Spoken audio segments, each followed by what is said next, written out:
SexyLashes.com hopes to educate its readers and customers about proper aftercare. SexyLashes.com lists the do's and don'ts about eyelash extensions. You should not choose your lash extensions. Cleaning them regularly removes oil residues, extending their lifespan. Eyelash extensions are be applied by this NJ Lash Studios with only hypoallergenic and cruelty-free products. When it comes to proper aftercare of eyelash extensions, we give our clients a rundown of the do's and don'ts at the end of each appointment, so our clients know how to care for their lashes.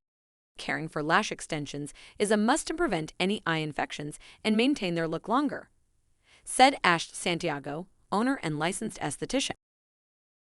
Ash Santiago is a beauty specialist in New Jersey offering high-quality and stylish eyelash extensions, professional makeup, waxing, and facial services. Her premier eyelash extension services have been touted as one of the best lash extension services in New Jersey.